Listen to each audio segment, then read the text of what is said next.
You are welcome in my YouTube channel Quest with आज़ाद खान।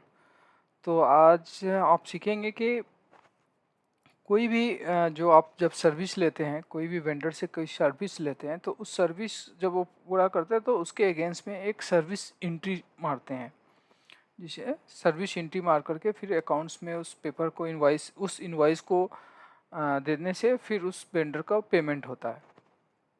जब तक वो सर्विस एंट्री आप नहीं मारेंगे तब तक वो कंप्लीट नहीं होगा। जैसे कि हम कोई भी मटेरियल केस में क्या होता है, मटेरियल केस आता है तो मटेरियल में वेंडर इनवॉइस भेजता है और इनवॉइस के अगेंस्ट में मटेरियल चेक करते हैं, उसका फिर फिजिकली चेक करते हैं, उसको फिर जीआरएन या एमआरएन जो बोलते हैं जीआरएन बनाते हैं, फिर वो अकाउंट्स में पेपर भेजते हैं।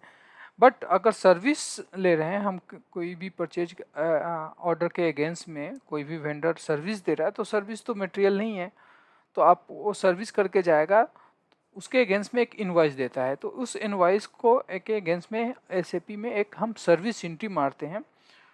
तो चलिए आज अभी हम देखेंगे कि सर्विस एंट्री कैसे मारते हैं, कैसे उसका सर्विस एंट्री बुकिंग के अगेंस्ट, टैक्स इनवॉइस के अगेंस्ट में सर्विस एंट्री मारते हैं, पीओ के अगेंस्ट में सर्विस एंट्री मारते हैं।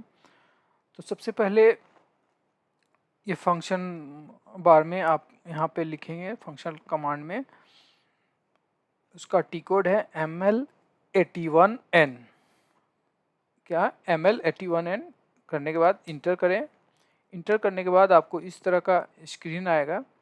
सबसे पहले पूछेगा आपका परचेज ऑर्डर, तो परचेज जो भी आपका परचेज ऑर्डर है, जैसे मैं एक परचेज ऑर्डर डाल देता हूँ 5312312854। ठीक है, अब ये मैं मान लो ये परचेज ऑर्डर ले लिया। परचेज ऑर्डर के बाद यहाँ जो टिक है इसको कंटिन्यू करें, इंटर करें। इंटर करने के बाद आपको इस तरह का फिर से स्क्रीन आएगा। इसमें इस स्क्रीन में क्या करें, यहाँ जाना है, ये जो वाइट सा कॉपी का निशान है इस पे जाने हैं। इसमें आपको यहाँ पे इंटर करना है, क्लिक करना है, तो आपको एक इस तरह का फिर से विंडो खुलेगा। अब इसमें क्या करना है, इसमें आना है यहाँ पे सर्विस सिलेक्शन में। सर्विस सिलेक्शन में आप इसको करेंगे, क्लिक करेंगे, तो आपको फिर इस तरह का आपको स्क्रीन खुलेगा। इस स्क्रीन में आप इस पे टिक करें, करने के बाद फिर इंटर, यहाँ ये इस पे टिक मार पे क्लिक करें। जब इस पे करेंगे तो आपको फिर इस तरह का एक विंडोज़ खुलेगा, जिसमें आपको दिख रहा है कि यहाँ पे क्या सर्विसेज से टैक्स आ रहा है, सर्विस नंबर क्या है, एएमसी चार्जेस हैं, क्वांटिटी क्या है, ग्रॉस प्राइस क्या है, फिर आपको इधर में टोटल नेट वैल्यू इसका क्या है, इसमें कौन सा टैक्स लगा है, आईजी लगा है, सीजीएसटी लगा है, जी क्या लगा है, यहाँ आपको दिख रहा है। तो अभी अभी लेकिन ये सब क्या है, यहाँ पे आपको डेट दिख रहा है, क्योंकि आप यहाँ पे कुछ भी आप डेट, सारे डेट सेल दिख रहे हैं, इसमें एक्टिव सेल कोई नहीं है, तो इसमें आप कुछ भी नहीं पुट कर सकते, कोई भी डेटा इसमें आप पुट नहीं कर सकते।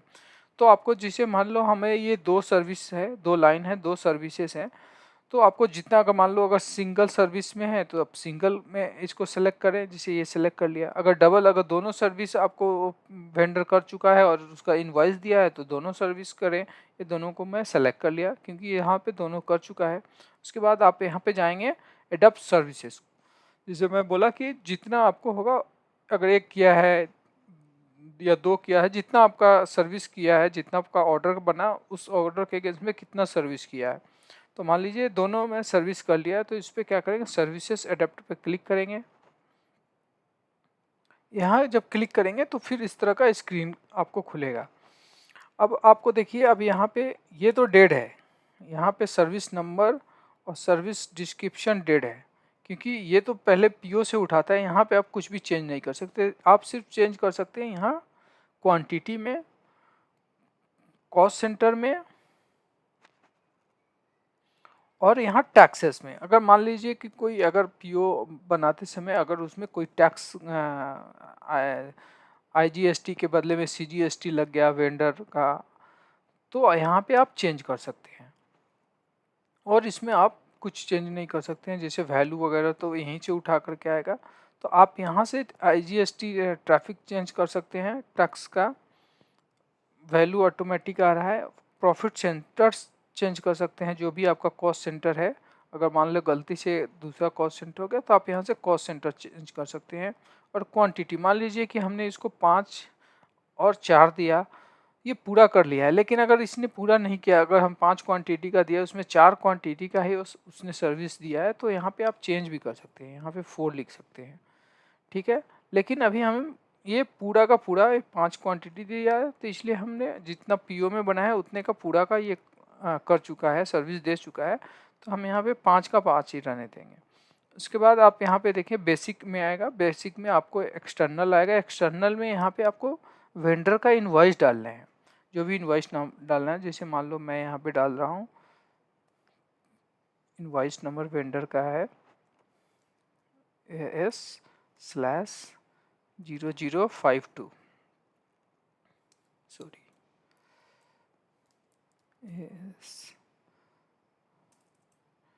AS24/AS/0052,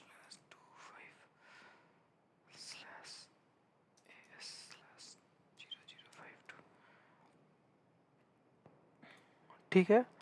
उसके बाद आपको कौन से पीरियड से कौन से पीरियड में ये सर्विस लिया गया, मान लो मैं ले रहा हूँ कि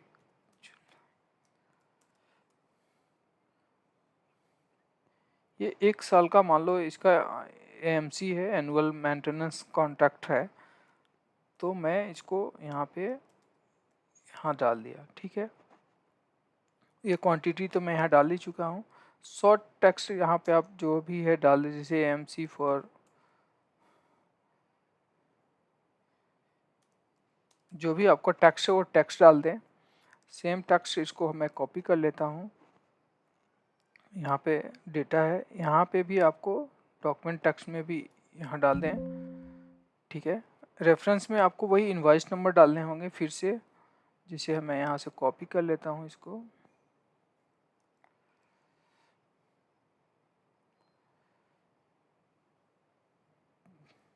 ठीक है। और इसमें डॉक्यूमेंट डेट, यहाँ पे आप जो भी इसका डेट है, जब का डेट है, उस डेट को आप चेंज कर दें।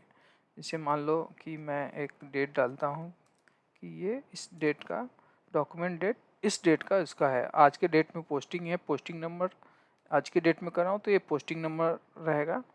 ये डॉक्यूमेंट डेट जिस दिन का इनवॉइस है, जैसे ये इनवॉइस नंबर है और इसका इनवॉइस का डेट ये है, ठीक है। इसमें कुछ नहीं करना है। लॉन्ग टेस्ट में भी कुछ आपको जो कुछ ज़्यादा लिखने हैं, जो भी कुछ लिखना है तो इसमें आप लॉन्ग टेक्स्ट में लिख सकते हैं, लेकिन मैं क्या कर रहा हूँ, सेम ये यही लिख दे रहा हूँ, टेक्स्ट कर दे रहा हूँ, उसमें आपको फिर कुछ नहीं करना है।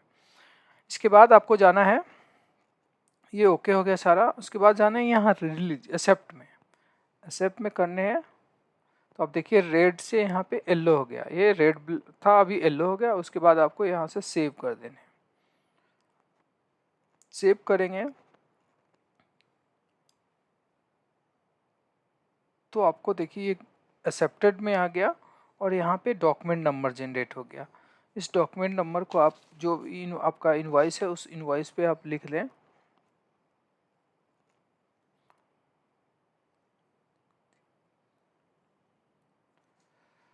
ठीक है। अब ये जो सर्विस एंट्री है हमारा, यही नंबर जो पहले हमारा था यही नंबर रहेगा, इसी के अगेंस्ट में फिर MIR7 होगा। MIR7 करने के बाद में फिर ये अकाउंट्स में जाएगा, अकाउंट्स वहाँ से फिर इसको इनवॉइस चेक करेगा और उसको पेमेंट करेगा। तो आपने देख लिया कि MIR7 कैसे किए हैं। तो please subscribe my channel for the learn more about the SAP। Thank you guys.